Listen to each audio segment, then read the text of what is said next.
नमस्कार, मैं Pranjal Mishra, assistant professor, government law college Bundi, आपको अपकृत्य विधि की इस क्लास में क्षति की दूरवर्तीता या दूरस्थता का सिद्धांत पढ़ाने जा रहा हूँ। रिमोटनेस ऑफ डैमेजेस, यानी कि अपकृत्य द्वारा जो कार्य क्षति है उसके कितनी दूर तक परिणाम हो सकते हैं और किन परिणामों के लिए हम दायी हो सकते हैं।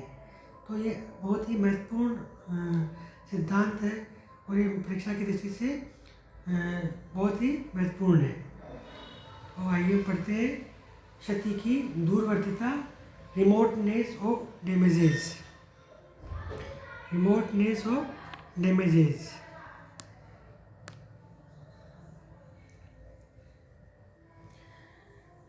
क्षति की दूरवर्तीता का सिद्धांत प्रमाद विधि के सिद्धांत से बहुत दूर तक संबंध रखता है और प्रमाद विधि लॉ ऑफ नेग्लिजेंस के समान इसमें समय समय पर निर्णय द्वारा परिवर्तन होते रहते हैं। इस सिद्धांत के अनुसार वे क्षतियाँ दूरवर्ती मानी जाती है जिनका प्रतिवादी के कृत्य से सीधा अथवा प्रत्यक्ष संबंध न हो। कानून उन्हीं क्षतियों पर विचार करता है जो कृत्य के प्रत्यक्ष अथवा निकटवर्ती परिणाम हो। यदि क्षति कृत्य का दूरवर्ती परिणाम है तो कानून इस पर विचार नहीं करेगा। यानी कि इस सिद्धांत के अनुसार जो क्षतियाँ अपकृत्य के कारण दूरवर्ती है, यानी कि अपकृत्यकर्ता जो कार्य किया है उसके कार्य से जो क्षतियाँ हैं वो बहुत दूर की हैं, तो वहाँ पर ये सिद्धांत लागू होता है और दूरस्थ क्षति के लिए अपकृत्यकर्ता दायी नहीं होता। तो मैं वापस से दोहराऊंगा, कानून उन्हीं क्षतियों पर विचार करता है जो कृत्य के प्रत्यक्ष अथवा निकटवर्ती परिणाम हो। यदि क्षतियाँ दूरवर्ती परिणाम है तो कानून इस पर विचार नहीं करता। इस सिद्धांत को क्षति की दूरवर्तीता का सिद्धांत कहा जाता है। यह सिद्धांत इस कहावत पर आधारित है कि इन ज्यूरे नॉन रिमोटा काजा सेंड प्रॉक्सिमा स्पेक्ट्यूटर। वापस से दोहराऊंगा, इन ज्यूरे नॉन रिमोटा काजा सेड प्रॉक्सिमा स्पेक्ट्यूटर, अर्थात in law the immediate and not the remote cause और an event is to be considered। विधि में किसी घटना के प्रत्यक्ष अथवा समीपवर्ती कारण पर विचार किया जाएगा, दूरवर्ती कारण पर नहीं। क्षति को कब दूरवर्ती माना जाएगा, यानी कि क्षति को कब दूरवर्ती माना जाएगा, इसके आधार क्या क्या होंगे। विधि की मान्यता है कि एक व्यक्ति अपने कृत्य के स्वाभाविक परिणाम की कल्पना ही कर सकता है, दूर के परिणाम की नहीं। अतः व्यक्ति उसी कृत्य के लिए उत्तरदायी माना जाना चाहिए इसका क्षति से समीप का एवं सीधा संबंध हो। यदि क्षति की निकटता अथवा दूरवर्तीता का निश्चित मापदंड निर्धारित नहीं किया जा सकता तो ये प्रत्येक मामले में तथ्यों एवं परिस्थितियों के अनुसार ही तय किया जा सकता है। फिर भी कुछ परिस्थितियां ऐसी हैं जिनमें क्षतियों को दूरस्थ माना जाता है या माना जा सकता है।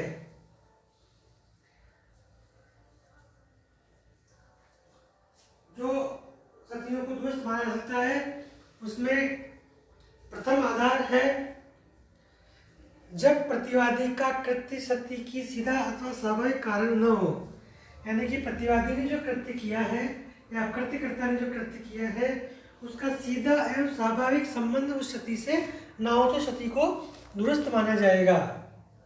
जबकि सती पूर्णतया सिद्धांत रूप में वादी के अपने ही कृत्य का परिणाम हो और प्रतिवादी के आचरण को उसका कारण न समझा गया हो, यानी कि सती जो वाद करता है इसकी सती हुई है उसके कृत्य का ही परिणाम हो और प्रतिवादी का आचरण को उस कारण का न समझा गया हो। जबकि सती किसी तीसरे व्यक्ति के दुष्कृत्य का परिणाम हो इसे प्रतिवादी के कार्य का कारण न माना गया हो, यानी कि थर्ड पर्सन के द्वारा कोई इंजरी हुई है तो उसका भी प्रतिवादी दायी नहीं माना जाएगा, सती को दुरुस्त माना जाएगा। किसी कृत्य के संकल्प विहीन एवं अस्वाभाविक परिणाम प्राय दूरवर्ती परिणाम माने जाते हैं, यानी कि जो साधारणतः कोई सती कारित हुई हो और उसके अस्वाभाविक परिणाम है कि जो सोच से परे परिणाम है तो भी सती को दुरुस्त माना जाएगा। जबकि कृत्यों की श्रृंखला में किसी ऐसे व्यक्ति का कृत्य आता है जो उसके कृत्य को करने हेतु विधि द्वारा बाध्य तो था, विधि द्वारा बाध्य व्यक्ति के कृत्य के परिणाम का प्रथम कृत्य को अत्यंत दूरवर्ती परिणाम माना जाएगा। कृत्यों की श्रृंखला में किसी ऐसे व्यक्ति का कृत्य आता है जो उस कृत्य का करने के द्वारा विधि द्वारा बाध्य था, तो विधि द्वारा बाध्य व्यक्ति के कृत्य के परिणाम का प्रथम कृत्य का अत्यंत दूरवर्ती परिणाम माना जाएगा।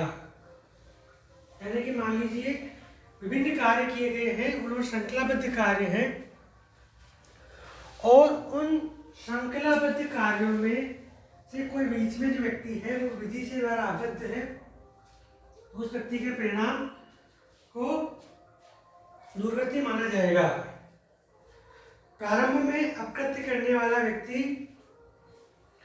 उस कृत्य से उत्पन्न समस्त परिणामों के लिए उत्तरदायी माना जाता था और विधि की धारणा यह थी कि सती प्रतिवादी के कृत्य का स्वाभाविक परिणाम होना चाहिए। स्काउट वर्सेस शेफर्ड 1773 के बाद में प्रतिवादी ने बाजार में एक फुलझड़ी फेंक दी, जिससे दुकानदार ने दूसरे दुकानदार की तरफ और दुकानदार ने उठाकर फेंका जो वादी के मुंह पर जाकर गिरी। इसके विस्फोट से वादी की आंख फूट गई। न्यायालय ने क्षतिपूर्ति हेतु लाए गए वाद में प्रतिवादी को उत्तरदायी माना, यानी कि सर्वप्रथम शेफर्ड ने फुलझड़ी फेंकी थी, उसके बाद वो फुलझड़ी 3 हाथों से थी जो वादी उसकी आंख फोड़ दी, इसलिए जो प्रथम जिसने कार्य किया था वो दुरुस्त कार्य नहीं था और निकटस्थ मानते हुए दायी माना गया। हेन्स वर्सेस हार्वुड का मामला 1921 का मामला है, सबसे महत्वपूर्ण मामला है। इस मामले में प्रतिवादी ने अपनी घोड़ा गाड़ी सड़क पर खड़ी छोड़ दी, जिसमें घोड़े लगे हुए थे। बच्चों ने पत्थर मारे और वो घोड़ा लेकर दौड़ पड़ा। परिणाम स्वरूप सड़क पर चल रहे बच्चों एवं महिलाओं को खतरा उत्पन्न हो गया, जिसे बचाने हेतु एक पुलिस कांस्टेबल ने घोड़ा गाड़ी को रोकने के प्रयास में घायल हो गया। न्यायालय ने घोड़ा गाड़ी के मालिक को उत्तरदायी मानते हुए निर्णय दिया कि घोड़ा का मालिक घोड़ा गाड़ी को अनुचित रूप से छोड़ने के लिए दायी है और ये संभावित एवं प्रत्यक्ष परिणाम होने के कारण दायी होगा। अब आता है कि सती की दूरवस्था का परिमाण या परीक्षण कैसे किया जाएगा। How can be test of remoteness. तो इसके लिए दो सिद्धांत हैं, उन दो सिद्धांतों न्यायालय निर्णयों के आधार पर पारित किए गए हैं। वो सिद्धांत है कि युक्तियुक्त पूर्वानुमान का नियम, reasonable Forsyte, rule of reasonable Forsyte. दूसरा सिद्धांत है प्रत्यक्ष परिणाम का नियम, रूल ऑफ डायरेक्ट कॉन्सिक्वेंसेस। इन दो सिद्धांतों के आधार पर दूरवर्तीता का परीक्षण किया जाता है। तो पहला सिद्धांत है युक्तियुक्त पूर्वानुमान का नियम। ये नियम सबसे पहले रिजवी वर्सेस हीविट 1850 के बाद में हुआ, उसके बाद ग्रीनलैंड वर्सेस चैपलिन में हुआ। उसमें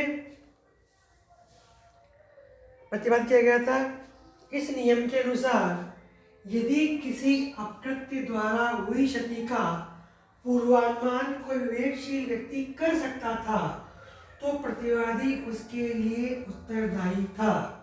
यानी कि पूर्वानुमान किया जा सकता हो तो दायी हो जाता है, और यदि उस क्षति का पूर्वानुमान कोई विवेकशील व्यक्ति नहीं कर सकता था तो प्रतिवादी उत्तरदायी नहीं माना जाता। यह है युक्तियुक्त पूर्वानुमान का नियम। प्रत्यक्ष परिणाम का नियम, इस नियम के अनुसार यदि क्षति प्रतिवादी के कृत्य का प्रत्यक्ष परिणाम हो तो प्रतिवादी उसके लिए उत्तरदायी माना जाएगा।